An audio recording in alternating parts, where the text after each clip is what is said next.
উট, গরু, মহিষ, ভেড়া, দুম্বা যে কোনো পশু জবাই করার দোয়া।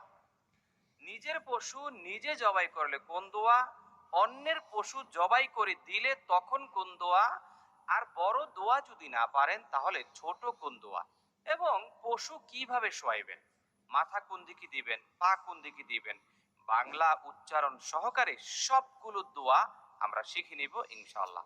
চলুন দর্শক আমরা শুরু করি। দর্শক, প্রথম কথা হলো নিজের পশু নিজেই জবাই করবেন, এটাই উত্তম।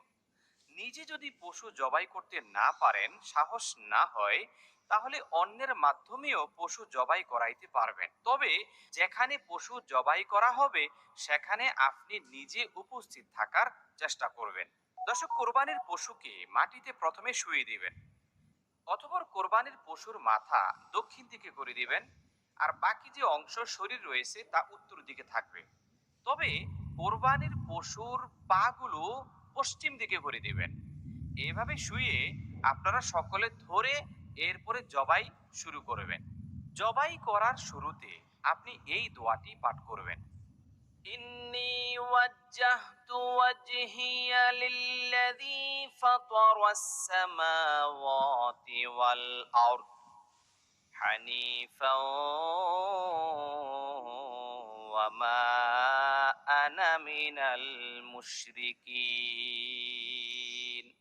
ইন্না সলাতি ওয়া নুসুকি ওয়া মাহইয়ায়া ওয়া মামাতি লিল্লাহি রাব্বিল আলামিন লা শারীকা লাহু ওয়া বিযালিকা উমিরতু ওয়া আনা আউওয়ালুল মুসলিমিন।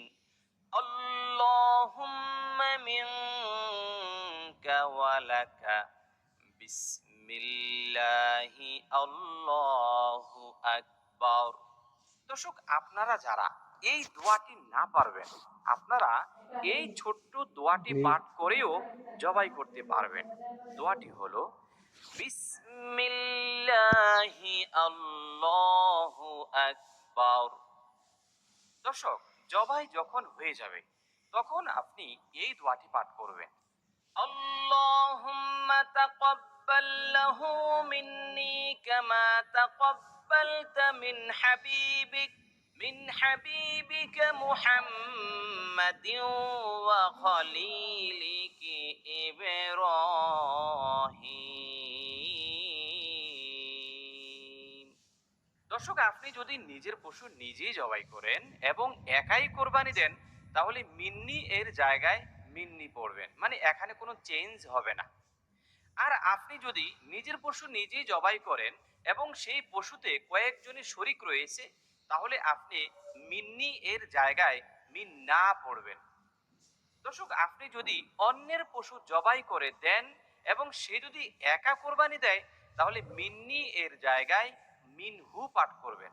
সর্বশেষ, আপনি যদি অন্যের পশু জবাই করে দেন এবং তারা যদি কয়েকজন মিলে কোরবানি দেয় একটি পশুতে, তখন আপনি মিন্নি এর জায়গায় মিনহুম পাঠ করবেন।